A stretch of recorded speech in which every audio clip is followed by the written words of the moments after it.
नाज़रीन, नवाबशाह में आर्टिस्टन सिंध जे शऊर professor doctor Ajmal Sawant जे बेगुनाह क़त्ल ख़िलाफ़ एहतजाजी मुज़ाहिरो कयो। उन्हनि क़ातिलनि खे गिरफ़्तार करे रिपोर्ट करे रहियो आहे इम्तियाज़ कीरियो।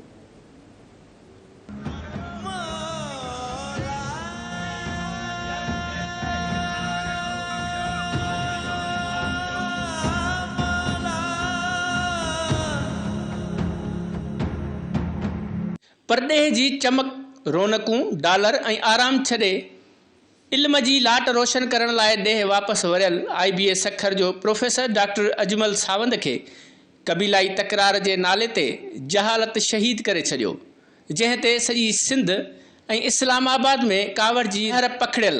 संदसि क़ातिलनि जी गिरफ़्तारी लाइ नवाबशाह में आर्ट काउंसिल ऑफ पाकिस्तान शहीद बेनज़ीराबाद पारां एहतजाजी मुज़ाहिरो पिणु कयो वियो। असां बि एतिरो ई दुख बर्दाश्त महसूस करियूं था जेतिरो पूरी सिंधी क़ौम महसूस करे रही आहे डॉक्टर अजमल सावंत जे क़त्ल जो। डॉक्टर अजमल सावंत जो क़त्ल जेको आहे मजमूई तौर ते सिंध जे शऊर जो क़त्ल आहे।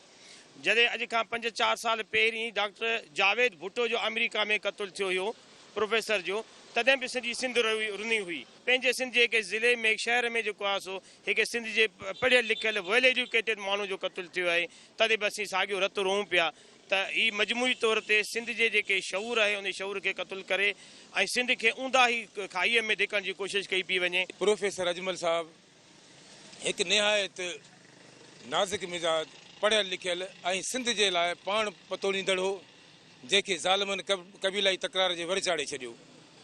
असां हुकूमत खे इहो अर्ज़ु कंदासीं त ही क़बीलाई तकरार ही वॾेर को निज़ाम केसि ताईं हलंदो। हिन असांजे सिंध खे खाई छॾियो आहे, असांजे सिंध खे तबाह करे छॾियो आहे।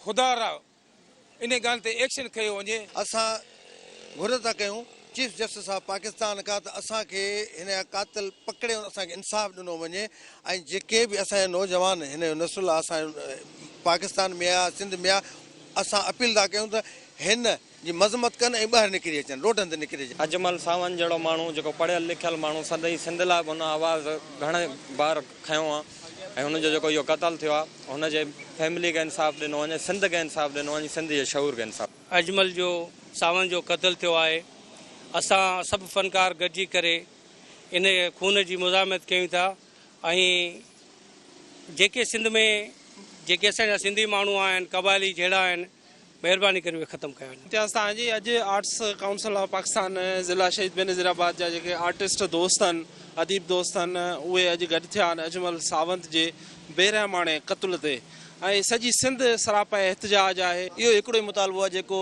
हिननि सिंध जो शऊर अदलिया जो जेको आहे क़त्ल कयो वियो आहे, जेको अजमल सावंत जे नाले सां जेको हिननि क़त्ल कयो आहे, इन सां पुरज़ोर मुज़म्मत कयो था। कंदकोट भरिसां संदराणी बिरादरी जे हथियार बंदनि पारां क़बीलाई तकरार जे नाले ते संदसि गाॾी ते फायरिंग करे ॾिनी, जंहिं जे नतीजे में अजमल सावंत थॾे ते ई शहीद थी वियो। हिननि सिंध हुकूमत खां मुतालबो कयो त प्रोफेसर डॉक्टर अजमल सावंत जे क़ातिलनि खे फौरी तौर गिरफ़्तार करे सख़्त खां सख़्त सज़ा ॾिनी वञे ऐं संदसि क़त्ल में मुलवस किरदारनि खे वावखो कयो वञे। ॿी सूरत में एहतजाज जो दाइरो वधायो वेंदो। कैमरामैन वहीद खोसे सां गॾु इम्तियाज़ कीरियो, धरती TV नवाबशाह।